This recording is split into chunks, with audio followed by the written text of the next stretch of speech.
Today is Tuesday, July 23rd. We'll tell you how Vice President Harris is reintroducing herself now as a presidential candidate, from her first campaign event set for today to record-breaking fundraising, to even, some reports say, enough support to make her the official nominee. And how the Trump campaign is shifting its strategy to fend off a new opponent. Plus, a reminder for travelers as fallout continues from last week's IT meltdown. A big turnaround for Google and its stance on tracking technology, and a historic Team USA honor for basketball legend LeBron James. Those stories and even more news to know next. Welcome to The Newsworthy. All the day's news in around 10 minutes. Fast, fair, fun, and on the go. I'm Erica Mandy. Thanks so much for being here. You ready? Let's do this.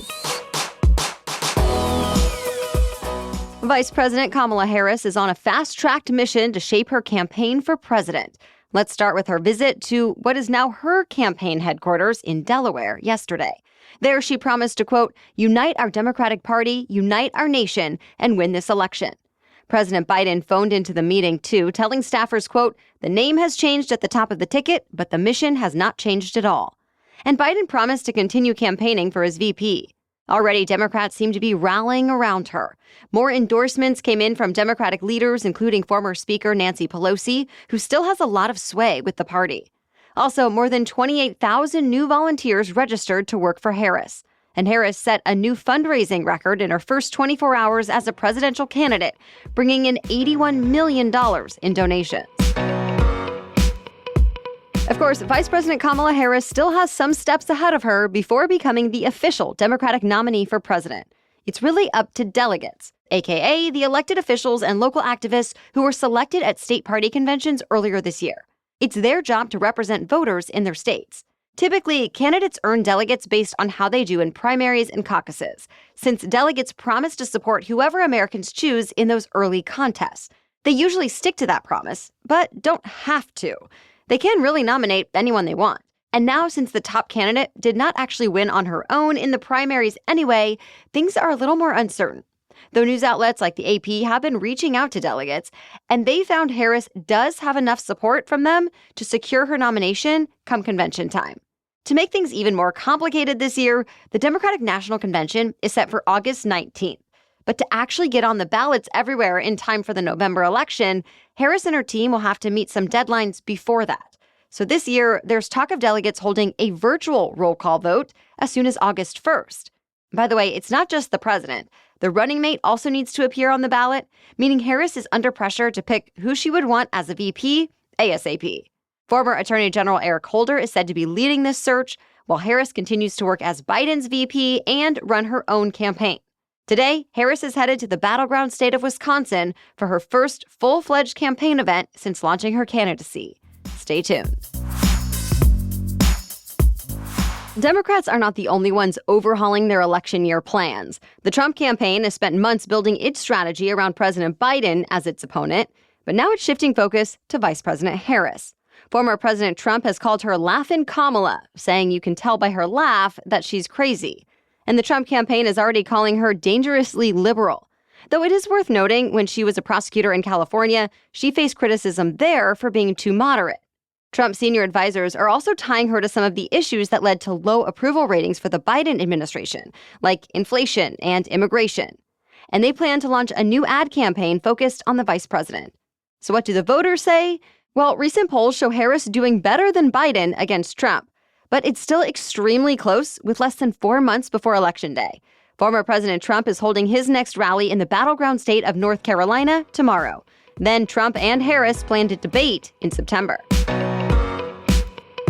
The head of the U.S. Secret Service faced an especially tough hearing on Capitol Hill this week. Secret Service Director Kimberly Cheadle was questioned over how her agency could not prevent a shooter from trying to assassinate former President Trump. Cheadle acknowledged it was the, quote, most significant operational failure of the Secret Service in decades. But lawmakers got frustrated with her when she wouldn't give key details about the shooting, citing an ongoing FBI investigation. Lawmakers called her dishonest. Some Republicans also accused her of focusing too much on making the Secret Service more diverse. They pointed out how several women were working as Secret Service agents at the rally meant to protect Trump, even though some Republicans and conservative commentators question whether they're good enough for the job and have wondered if more qualified men were passed over. In response, Cheadle said the incident had nothing to do with initiatives to make the Secret Service more diverse, but that there was a gap in planning or communication. She insisted everyone has to meet the same standards to become special agents. Either way, both Republicans and Democrats call on Cheadle to resign. Though for now, she still says she's the best person to lead the agency. Wildfires are burning out of control in several states like California, Utah, Oregon, and Washington. People have had to evacuate this week as the flames torched homes and threatened many more. Authorities say the unprecedented heat is a key factor in what's already been an active wildfire season out west, along with high winds. But they say people are to blame too. For example, one of the most damaging fires burning this week has been in the Southern California city of Riverside. And that one was apparently sparked by fireworks. Others are still under investigation. The National Park Service says nearly 85% of wildland fires in the U.S. are caused by human activities, like unattended campfires, debris burning, equipment malfunction, and arson. We have more news for you still coming up, but first, this episode is sponsored by SKIMS. After a hectic or long day, I want to put on loungewear that makes me feel great. And honestly, the same old t-shirt and sweatpants or shorts just have not been cutting it anymore. Enter my SKIMS Soft Lounge Sleep Set. If you haven't gotten on the matching pajama set train yet, this is your sign, because it makes you feel like $1,000,000 even when you're around the house. And just like everything else I've tried from SKIMS, the fabric is incredible. So soft, so comfortable, and super high quality. I also got the Soft Lounge long slip dress, and it is truly the simplest way to feel put together and confident. I just throw it on and go, and yet I feel like I've spent all day getting ready. And of course, once again, the fabric is soft and comfortable. I'm always impressed with the feel and fit of everything I've gotten from SKIMS, and that is so true of the Soft Lounge collection as well. So you've got to shop the SKIMS Soft Lounge collection at skims.com, now available in sizes extra, extra small to 4X. If you haven't yet, be sure to let them know I sent you. After you place your order, select The Newsworthy in the survey and select my show in the drop-down menu that follows. Now back to the news. The Environmental Protection Agency, or EPA, is bankrolling dozens of new climate projects. They were all proposed by states, tribes, local governments, and territories to tackle climate change. For example, there's an effort to build electric vehicle chargers along a highway in the Northeast. Grants in California will be used to decarbonize the region's transportation and freight sectors. And measures in Nebraska will lower agricultural emissions and waste.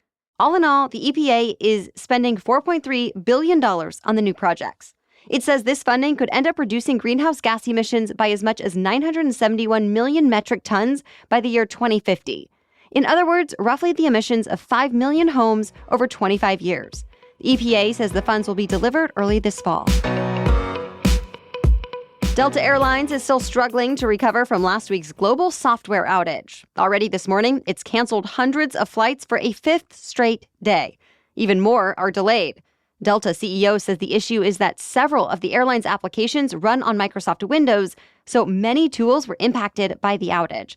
The airline has been offering travel waivers to customers whose flights get canceled, letting them rebook without any added fees.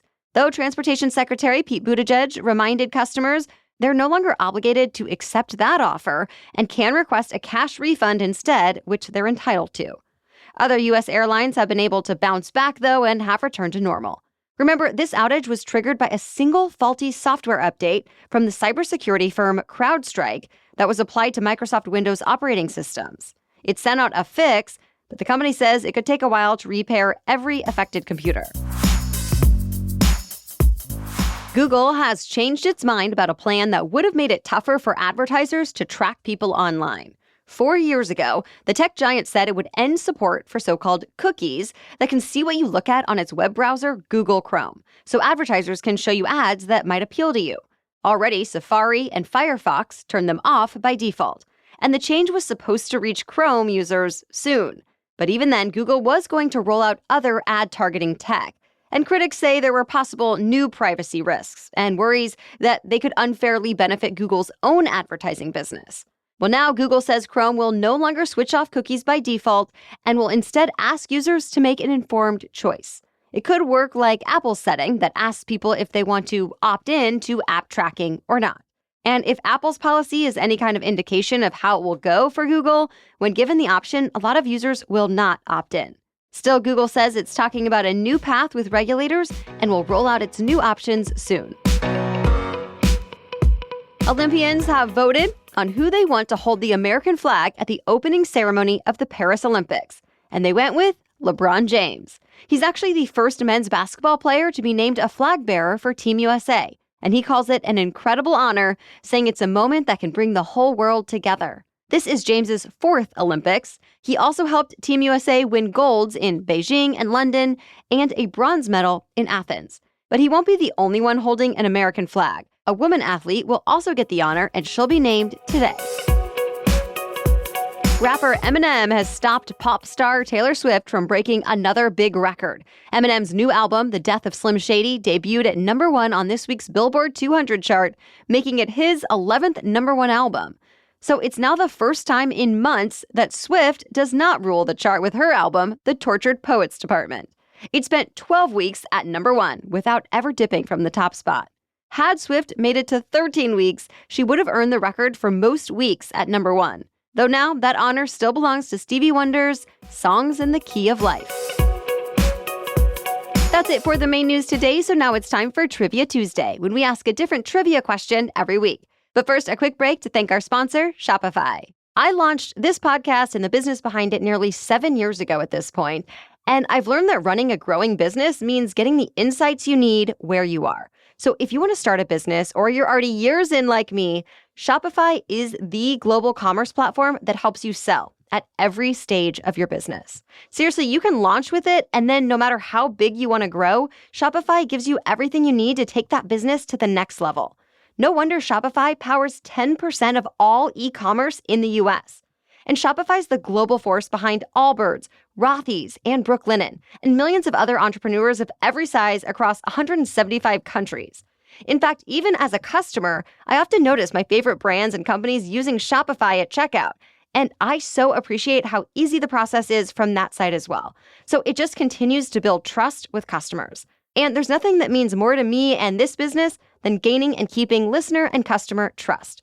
So sign up for a $1 per month trial period at shopify.com/newsworthy, all lowercase. So go to shopify.com/newsworthy right now to grow your business no matter what stage you're in. Shopify.com/newsworthy. Okay, now back to Trivia Tuesday. Today's trivia question is, what's the only country named after a woman? You can play along with us in our weekly roundup email that comes out each Friday.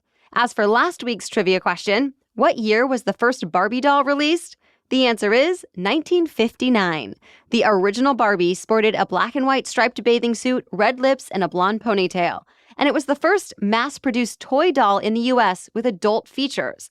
Up until that point, most dolls were baby dolls. But Barbie's creator, Ruth Handler, wanted to create a toy to let girls act out a future that wasn't necessarily about being a mom or a caregiver. So Barbie was born, and it caught on quick. Since the doll first debuted, Barbie has had more than 250 careers, representing everything from a doctor to an astronaut to a rock star to a computer engineer. And in more recent years, Barbie has started to have different body types, skin tones, and hairstyles. More than 1 billion Barbie dolls have been sold around the world.